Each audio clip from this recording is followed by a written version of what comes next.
মালদা এলেন বিজেপির কেন্দ্রীয় মন্ত্রী সুকান্ত মজুমদার। সোমবার বিকেল 4টায় মালদার বিজেপি পার্টি অফিসে এসে 6টি বিধানসভা তৃণমূলের বিরুদ্ধে দুর্নীতির খতিয়ান তুলে ধরলেন সাংবাদিক বৈঠকের মধ্য দিয়ে। তার মধ্যে মুর্তাবাদ এবং মালদার বিভিন্ন নেতাদের দুর্নীতির খতিয়ান তুলে ধরেন এবং গঙ্গা ভাঙন নিয়ে তিনি জানান, এখন জল কম আছে, এই সময় কেন্দ্রীয় সরকারের সাথে আলোচনা করে ভাঙন ঠিক করতে পারে, কিন্তু জল বেড়ে গেলে সেই সময় কাজ করে কাটমানি খাওয়ার জন্য।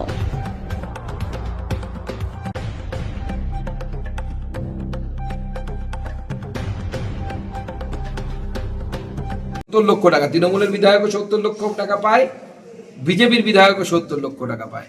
আমাদের পাশের রাজ্য উড়িষ্যা, এক একজন বিধায়ক এক বছরে কাজ করার জন্য পায় মাত্র 5 কোটি। তাহলে 70 লক্ষ যে বিধায়ক পায় সে বেশি কাজ করবে, নাকি উড়িষ্যার সেই বিধায়ক বেশি কাজ করবে যে তার নিজের বিধানসভার জন্য 5 কোটি টাকা এক বছরে পাচ্ছেন রাজ্য সরকার থেকে, এবং তারও বুথ হচ্ছে 250 থেকে 300। আমাদের বিধায়কেরও বুথ 250 থেকে 300। তাহলে আপনি ভাগ করুন, 5 কোটিকে যদি 250 বুথ দিয়ে ভাগ করেন কত হয়? আর 70 লক্ষকে 70 লাখ রুপিসকে আপনি যদি এই 250 বুথ দিয়ে ভাগ করেন কত হয় পার বুথে? সেই পরিমাণই কাজ হয়েছে। এসে সাসপেনশন তুলে নেবেন, তাদের কিন্তু সেই সময় বিপদ আছে।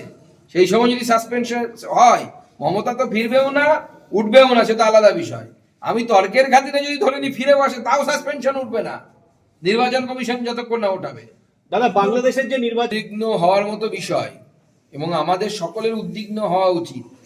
কিন্তু এটা বোঝা যাচ্ছে যে সীমান্তের এপার বা ওপার হোক, দুপক্ষে কিন্তু জামাতের সংখ্যা বাড়ছে।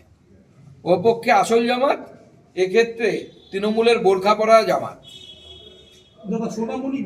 জানাবে, আমাদের কেন্দ্র সরকার জানাবে। আমরা চাইছি এই বিষয়টি দ্রুত সমাধান হবে। কোর্টের বিষয় তো, সেই আমরা বাইরে বেশি কিছু বলতে পারছি না। মালদা শহরে একটা বিল্ডিং ভাঙাকে কেন্দ্র করে ব্যবসায়ী মহলের সঙ্গে, দেখুন, এটা হচ্ছে আরেকটি ইন্ডিকেটর যেটা প্রমাণ করে যে বাংলায় কর্মসংস্থান নেই।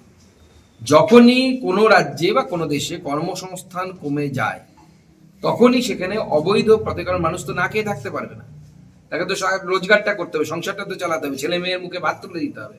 তখন এই ধরনের অবৈধ পথ তারা নেয়, সেটাই নিচ্ছে।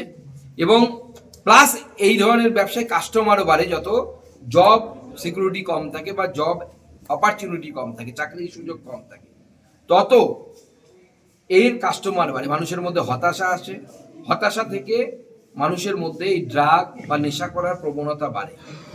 সেই জন্য দুটো দিক থেকে এই ধরনের ব্যবসা যারা করে তাদের জন্য উইন উইন সিচুয়েশন, কিন্তু সাধারণ মানুষের জন্য অত্যন্ত দুর্ভাগ্যজনক। আমাদের যুব সমাজের জন্য অত্যন্ত বিপদ বিপদ সামনের দিকে আসছে, এবং এটা প্রমাণ করছে যে পশ্চিমবঙ্গে কর্মসংস্থান নেই। এটা